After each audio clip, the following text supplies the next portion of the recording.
How do you start to develop a product? I do workshops, I do whiteboarding sessions to really figure that out. UI, US. What does those mean? Because I don't think many people even understand those things that you're talking about within design. The UX is the intangible. It's not what you see. It's the experience that you have. We are product of our experiences actually. It doesn't matter how big or strong you are. If you master technique, it's the technique that does it. For you, what really make a good product? Is one that solves a problem. Where do you think they should start from as beginner in product development?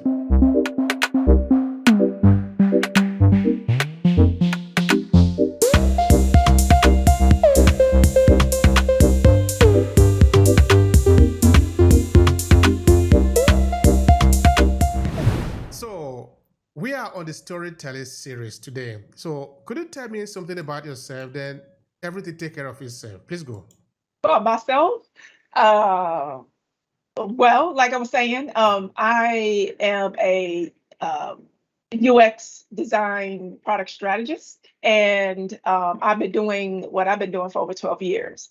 And it was not until last year that I got I made the decision to start my own not consulting, it's more of a strategy consulting agency, a productized version of it, and go directly to companies myself. Because of my extensive background, I've worked with top companies like Ford, Shell, Blue Cross Blue Shield, a whole lot of people, and across industries. I think about healthcare, entertainment, at least 6 to 7. And then prior to this, I actually worked for a consulting agency that was a tech consulting agency. So there, I got a chance to work on a project with AI.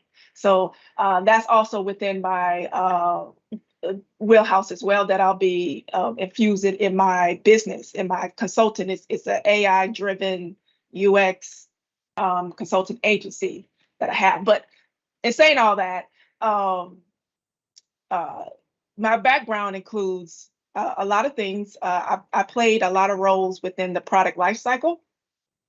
So the kind of services or the kind of things I focus on is user engagement, helping businesses with user engagement, with usability of their products and services, with conversion, with increasing the value and the lifetime value of customers, the ROI of their business. Um, as a forefront.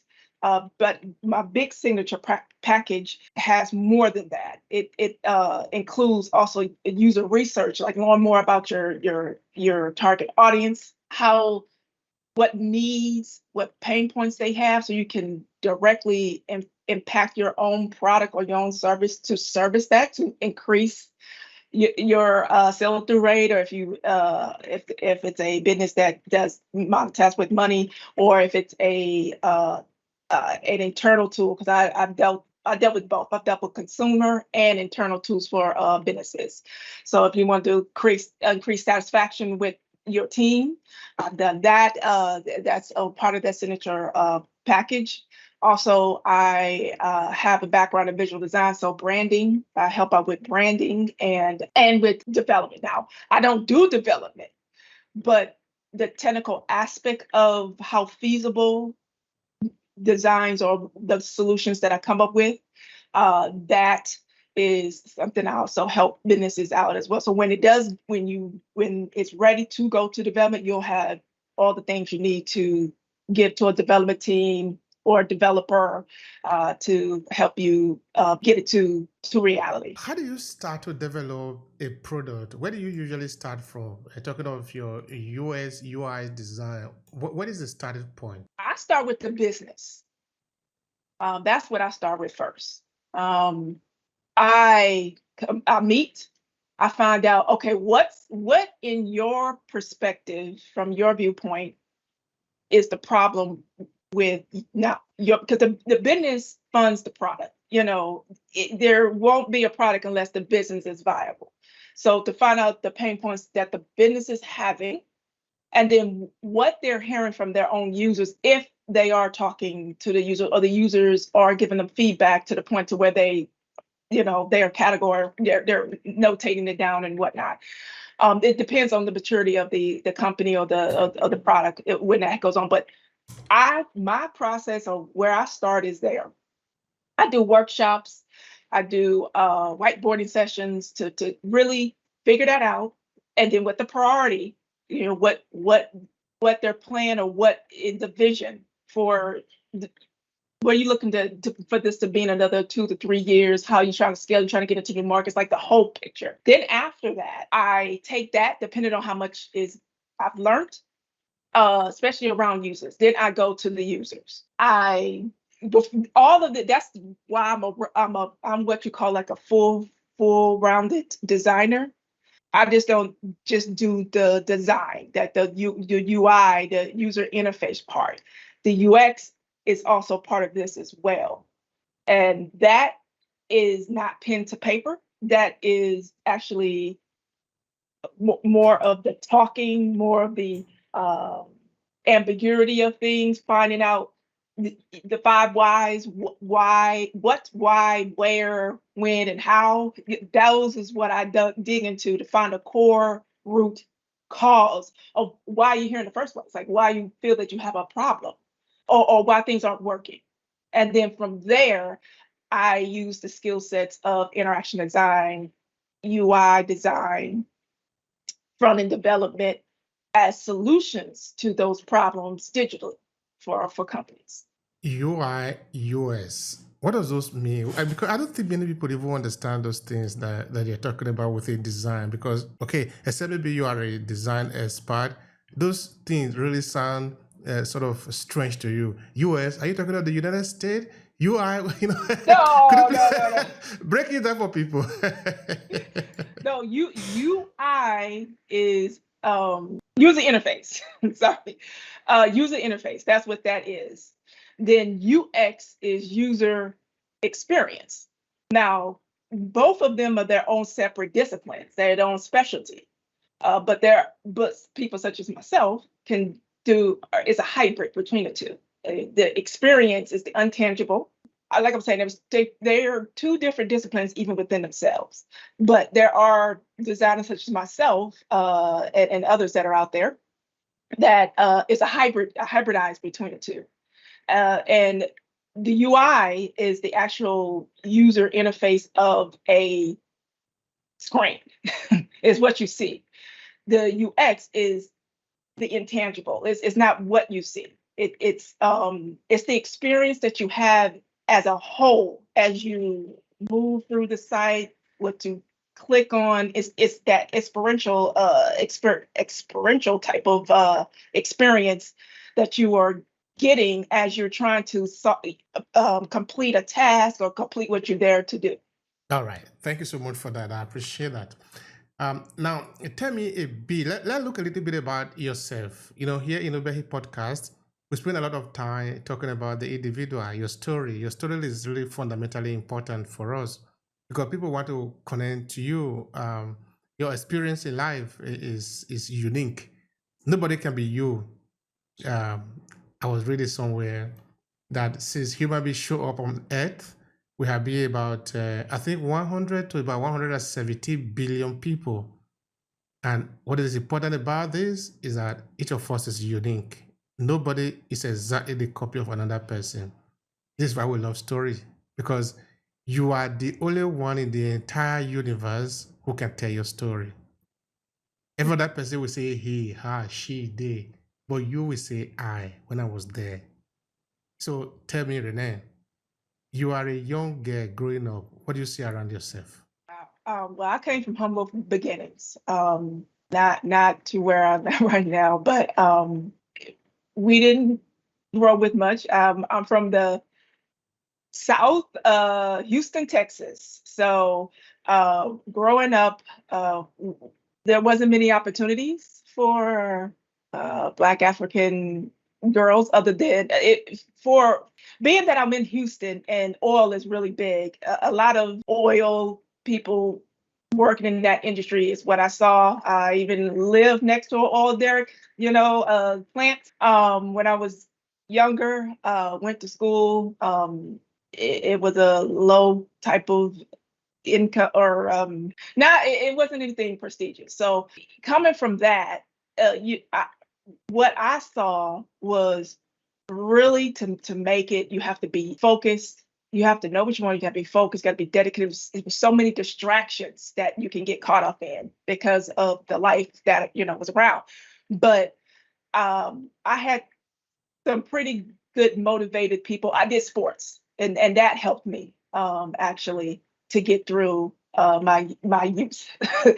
And with that, I was able to, because I was excelled at it, I was able to be a part of the USA youth basketball, and I got a chance to see 3 countries by the age of 18, which that single thing alone is what shifted my whole perspective from the little town in Houston to this big wide world, at the age of 18, big wide world that's out there.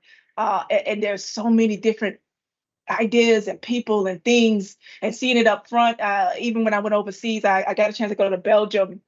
I saw an actual Belgian waffle, which was it looks different in person. It's actually, I think it's a lot bigger for me. I don't know if I was just small, but like the ones that make it in the U.S. versus that real one, it just seemed more chunkier. But the biggest thing that influenced me, I got a chance to see the concentration camps when it's in Belgium, and that was really impactful for me at such a young age.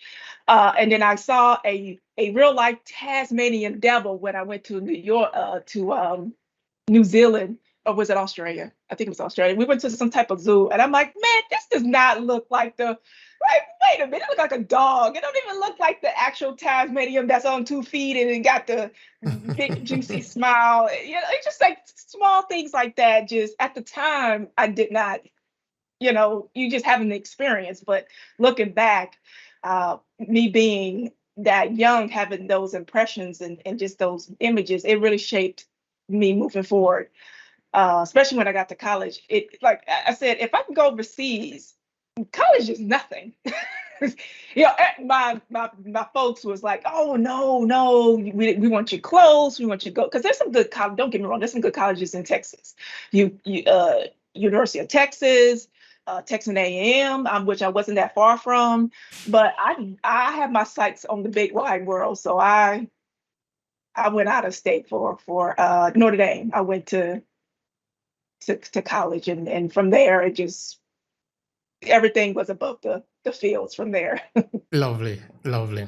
So what was encouraging you at the time? What was inspiring you as a young adolescent as you were growing up in Texas? But it's inspired me. Sports really did a lot for me. I played a lot of sports. It wasn't just one sport. I love basketball, so that was my first love. But at one point in time, I did 4 sports. So I did basketball, volleyball, track, and tennis. The act of winning or challenging yourself when you lose at a game, and then the mentor, my track coach, he was the biggest influence. It was my track coach and my math teacher, I want to say, in school, was always telling me, you can do it. Listen, even though you fell down, even though you didn't fail, you just haven't perfected it yet. But you're gonna make it because you have the talent to get there. And that's how I've taken that mindset all the way. And I always, from that point, I never thought of myself as failing at anything. It was always that it is like practice. I learned a lot of my traits from sports, about how to think about failure, how to practice. Never say never, don't, because it could be that one thing that wins the game, or one shot, 3-pointer that wins the game. I've been a part of that particular scenario, and it's so awesome when that happens. When I was on volleyball or on my basketball team. So those things inspired me to help me become the person down to the day for sure. That's great. Now, which of those experiences that you have had in sport did you take along with you to your design, to your product design, to what you are doing today? You see, we are product of our past, of our experiences actually, those things that happen to us, whether good or bad. But now you have gotten a good experience playing in the sport, traveling the world. You have certainly learned something there that you take along with you. What are they? Working the work ethic, because just to back up, when I did this sports, it wasn't. I was named MVP. I have a box full of, especially with track and field. I didn't run. Just side point. I didn't run in track and field. I threw. I always did the thing that people say either girls can't do or they don't think that. I guess we can equate that today because not many Black African American women are in UX. And I want to boast that a lot because you can do it, even though you don't see your face out there in the crowd, or, at these companies in this field, except for, Detroit and Atlanta. Those are the exception because, I know in the US, I know that's our hot spot. But I could now see that being directly tied to some of the things I did in the past because, especially around sports, I always threw, and I'm tall. I'm like 5'11", and I was very skinny, not skinny, but just toned. And most of they're thinking you need like, a big old bodybuilder, like some of the girls were, they were very strong, very beefy. And they thinking, oh, you're not gonna, you're just gonna fling. Cause I played the disc and shot. But what I learned, another thing I learned was it doesn't matter how big or strong you are.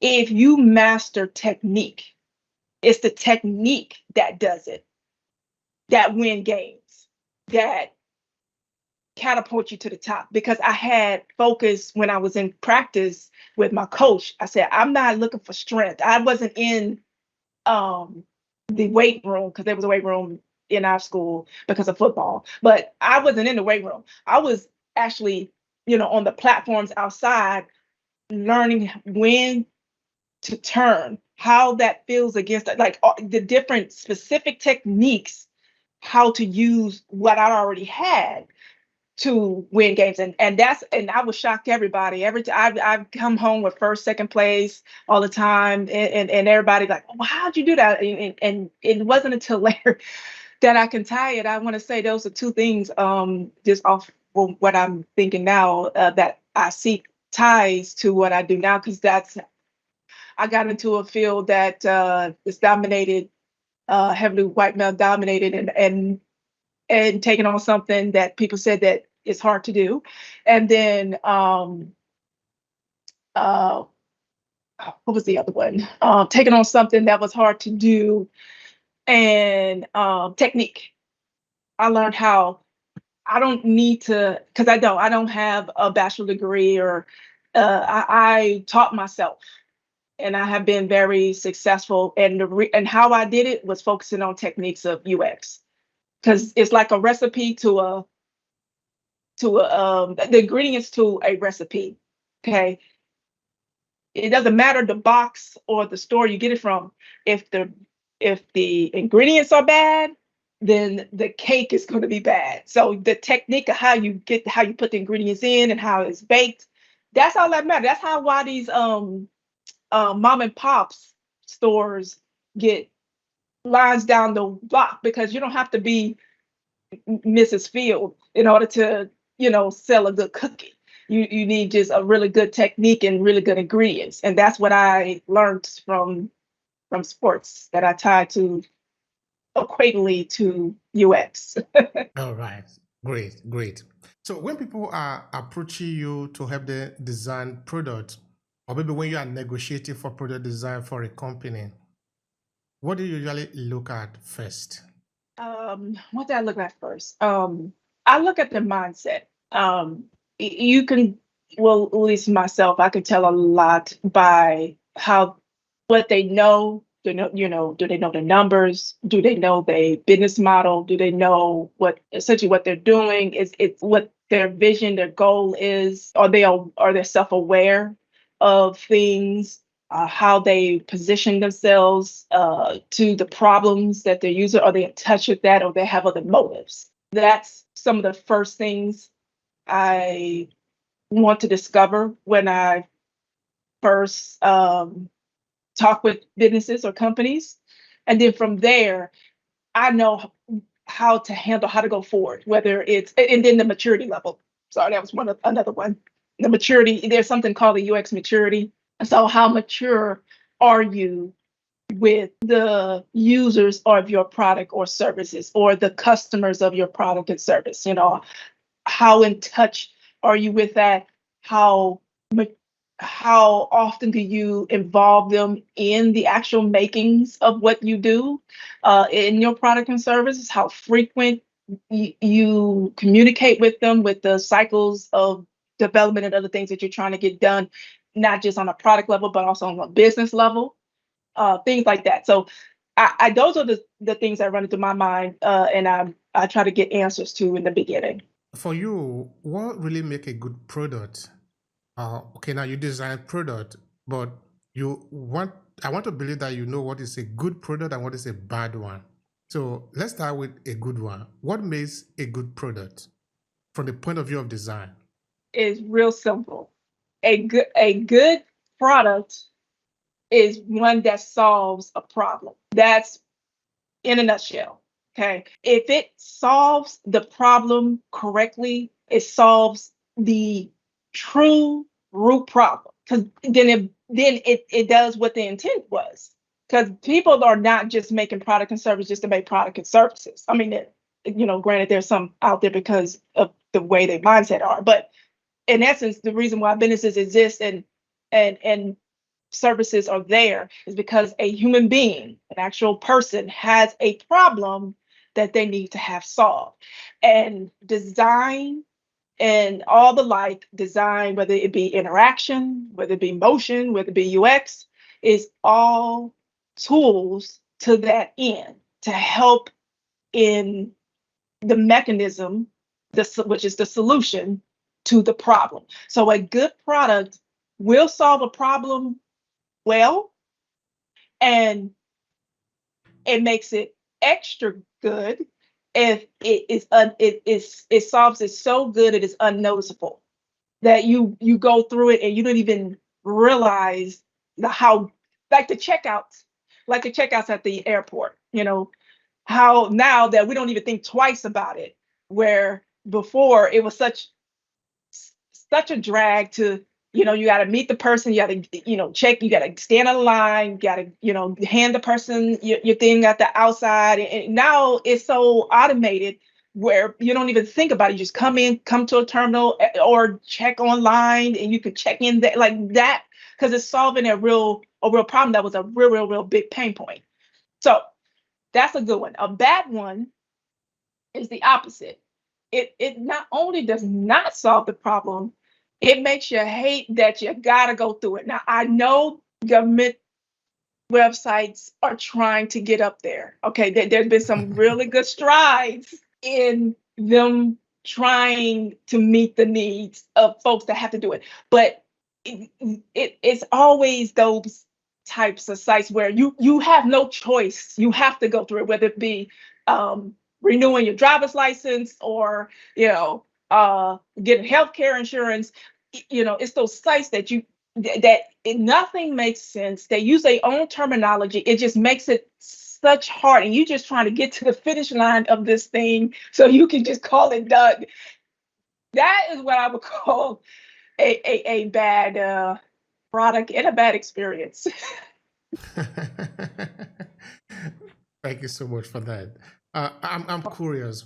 Was there a time that you were sort of learning how to design a product, learning the techniques of designing the product, and you were learning from somebody? Can you share something about that? Actually, I have, because I'm an avid life learner. So soon as I found out about, at the time it was called LinkedIn Learning. I mean, not LinkedIn, Linda. And before LinkedIn bought Linda, I did a lot of online learning from their platform. And from there, I started learning about the other practitioners or leading UX designers in the field. So most of my mentorship, if you will, has came through online. So people like Joe Natoli, who's been doing it for over 30 years. Uh, uh, there's another one lady called Jane Porter, Portman. That's her name. So I'll go back. Joe was my biggest inspiration. Joe Natoli, like I said, he's been doing it over 30 years. He has a lot to share. He even have his own UX 360 program now. But I like how he approached it with a no nonsense, practical, non fluff scenario. He just tell you like a day in a life what it really is, what you learn, what you need to learn to help businesses and solve problems in a UX fashion. It wipes away kind of the essence of academia. I mean, it's there. You're going to need to know the skill sets and all of that. But sometimes especially I've noticed in some of the boot camps now, and some of the if you go to a degree program and all this, they add like the theories and the possibilities and whatnot in it. He didn't do that, and that gave me a more practical sense when I was training and listening to his mentorship. That helped me in especially stakeholder management and like the true how to handle problems that comes up with teams and just the collaboration between specialties or between disciplines. Because it's not just you on a team, as you know, in developing a product.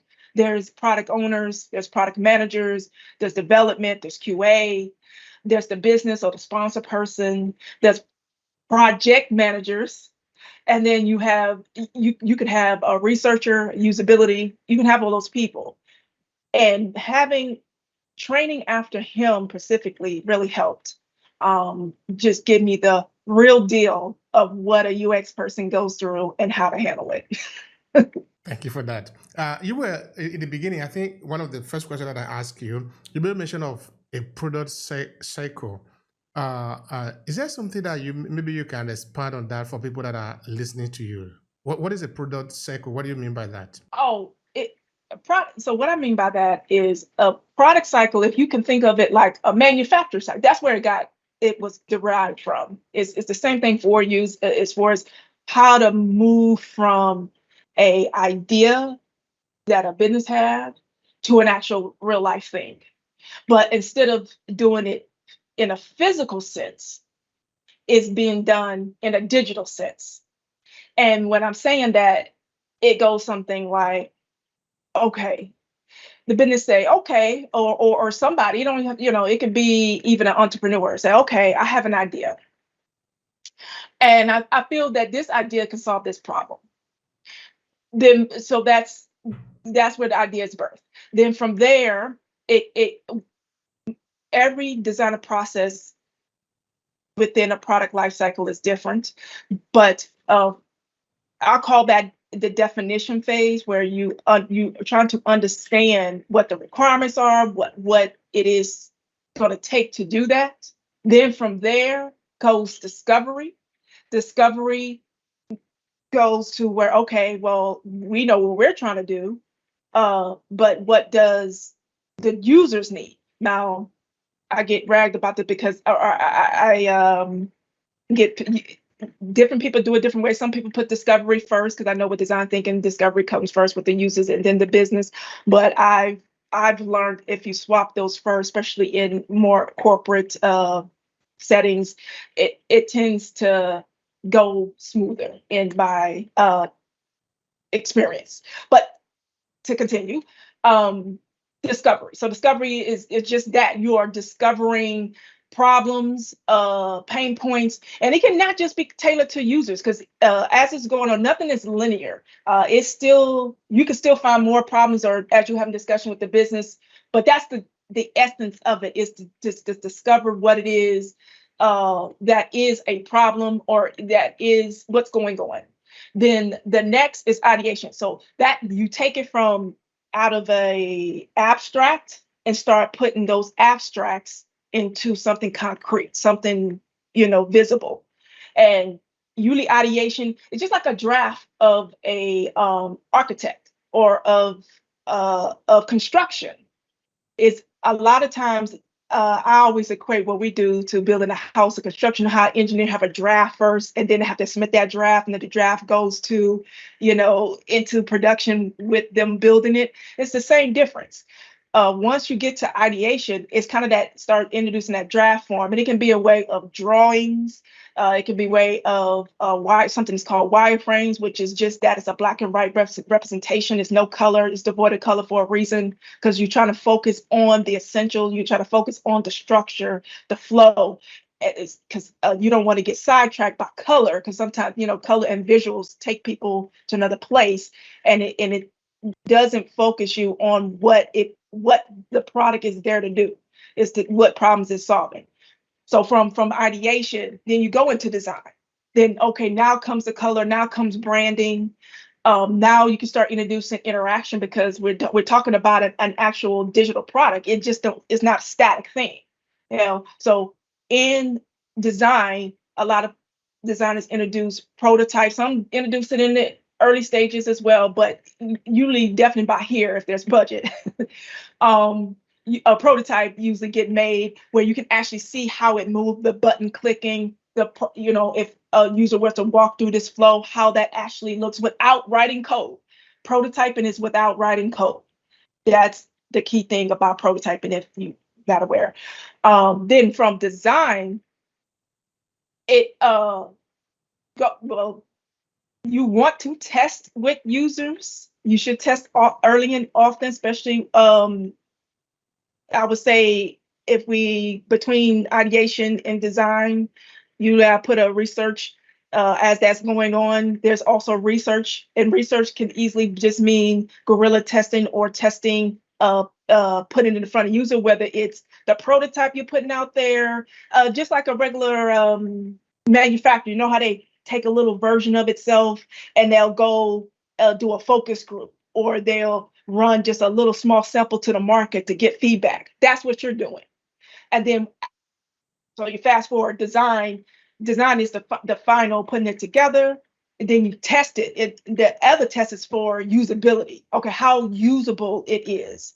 We test how viable it is. If there's something that the audience and the market is accepting, but then how usable it is. Okay, are there road bumps to getting to a final result, a final completion of what they're looking to do?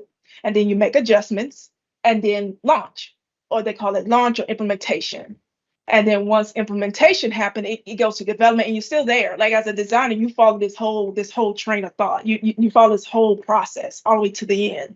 Then once the development has it, they'll start implementing it. QA is there too, and QA means quality assurance. They call it sometimes QE, which is quality engineer, and they do exactly what a quality person would do. They would check for the quality, not only for the process of the task, but how it's reacting in the back with development. The bugs. Everybody heard of bugs before. When you go to an app and it's real buggy, and you're like, man, did somebody not walk through this, like find this issue? That's what a QA person does before.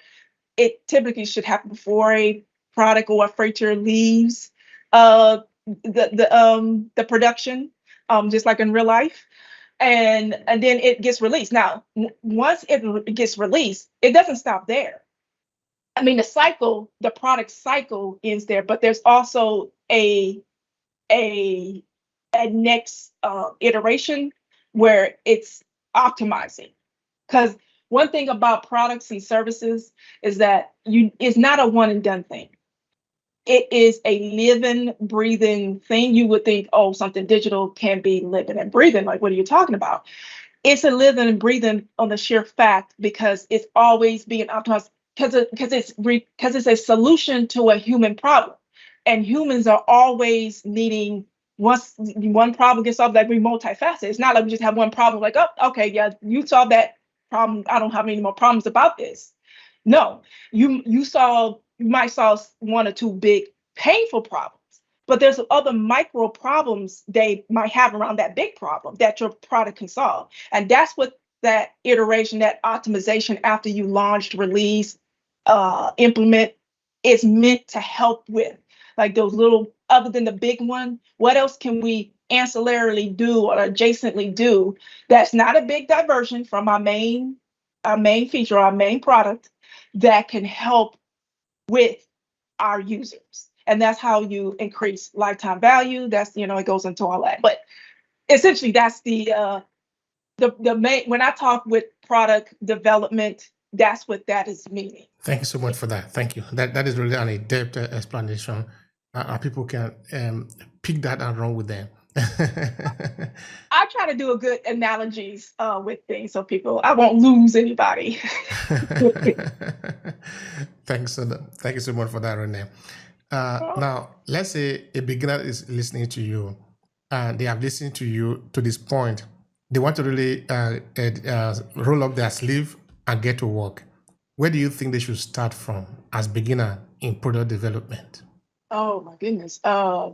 It is a double-edged sword with you. If I was to start over again or tell somebody, because that's how I'm equating this, if I would start over again with what I know will be the best mark to do, it's just like any craftsman, you are going to need to know your tools.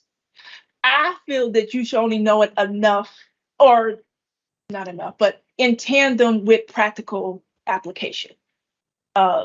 Not just let's go to YouTube and just, which people have. I'm not saying that you totally cannot do that. But if I was making a recommendation, you're going to need to know the principles, the techniques of UX, of UI, study them, but keep a practical mindset about it.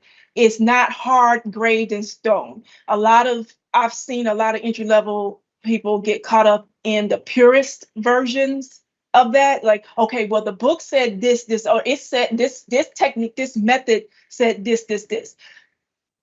Techniques and methods are not the Bible. Like, it's not absolute. It is meant to give you a perspective. It's meant to show you how someone else did it and figured it out in another context, sometimes in the same context. But you have to have the wherewithal to be able to translate into your world of what you're trying to apply it to. That's why I said it's not just learning about techniques and tools. Don't get caught up in the latest tool, whether it's Figma or whatever. I would focus on what makes, like we were just talking about, what makes a good design a good design, the principles of usability, Yostov theories. You want to get into those things, and there's places to do that other than YouTube. I will at least tell you a couple of Interaction Design Foundation is a really good place to go for these things. They blend both practical and education together. Udemy is a really good place. A lot of people don't know, but Udemy, I would start after you got some kind of footing, because a lot of people who train out there, or who teaches out there, they use a lot of practical stuff, practical knowledge, and that's going to help you. But in the very, very beginning, like the first couple of months you're doing this, I would start with that, and then reading some of the books, really good books like Don't Make Me Think. There's some by Nielsen and Norman that are out there. I would, not all of them, you do not have to read all of them. I would say keep it to a 3 or 5 that you're reading, and then start working, like just start um, producing, making things, a passion project. It don't even have to go to somebody. You just want to start practicing your craft, just like a craft person. You want to start making it, and that's where that practice that I was speaking of earlier come into play. That I've learned. The more you can practice the craft, the better you're going to get with it. Thank you so much for that. Now, people that are listening to you now, they want to connect with you, they want to work with you. Why not? This is a business environment. They want to, if I would do encourage our guests to promote themselves. So, yeah, use a few seconds to promote yourself. Tell people where they can find you. Well, you can go to René Morris. That's about so René ReneMorris.com. You'll find a lot about work there, or you can visit me on LinkedIn. I do post on all things UX, UI, user research, UX and AI and UX, and increasing ROI for your business. Just look me up, my name, René Morris. You can reach out there. I'm always online there. And I'm just starting up my consultancy website, which is morrispixelstrategy.com altogether. Lovely. So they cannot miss that. Yeah. So, Rene, what is going to be your final thought here to conclude this conversation? We talk a little bit about your story, where you're coming from, somewhere after we started the conversation. Then, of course, you let the people understand some of the nitty-gritty of UI, US in design and product design, and some of the tips that they should keep in mind if they want to design a good product. So, yeah, what do you want to leave them with to conclude this conversation? Like I was saying before, I came from humble beginnings. I did not come from a lot of money where I could have, I know right now they have the degrees in UX design and or user-centered design. Um, with that being said, you do not need, that part is correct. You do not need a degree. You just need hustle, and you need passion and desire to not take no for an answer, even when other people are saying it is something that you can learn on yourself, but it will take dedication with it. And I'm living proof. I do not have, again, I do have a degree. I did not go to a boot camp. I actually started before there was boot camps, and it can be done. It can be done. It is a challenging road, but it can be done. Um, and the last part you had said, something came to mind about advice to leave. I believe that's what you were saying.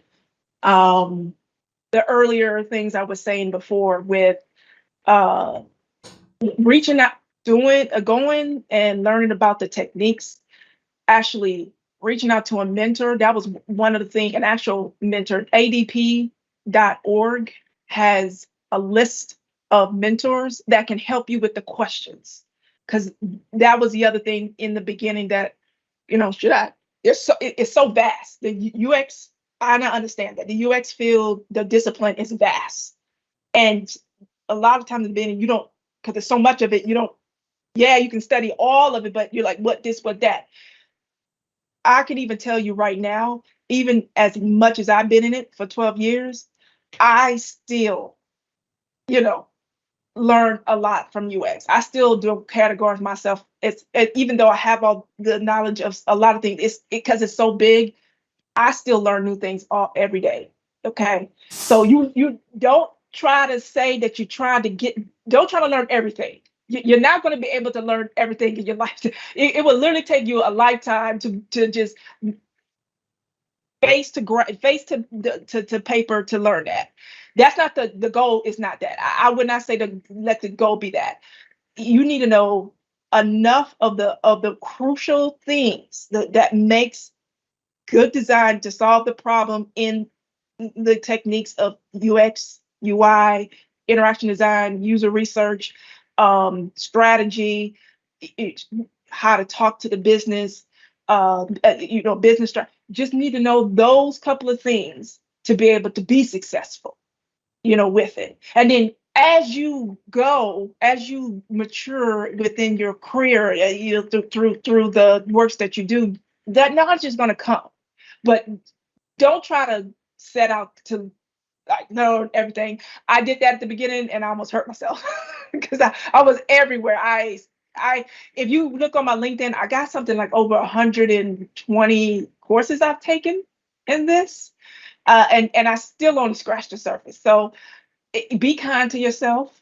Okay, despite what others think or what the job descriptions say. Okay, because they want the world, they want the unicorn. Okay, but as many of those that I've been through and the many companies that I've talked with and worked for, they just say that most often it is a particular core problem, painful problem, one or two. Is usually not a lot as far as a really core problem that they're trying to solve for. And that's the skill sets that I was listing before that usually help aid in solving that problem for that company or for that product. Thank you so much, René Moore. I appreciate the time and the sharing here. It really have been very interesting conversation. Thank you so much. So I'm glad to spill the knowledge for you, and I'm hoping it will help, the mindset of expiring and also renew for other seasoned designers. Absolutely, absolutely, the win.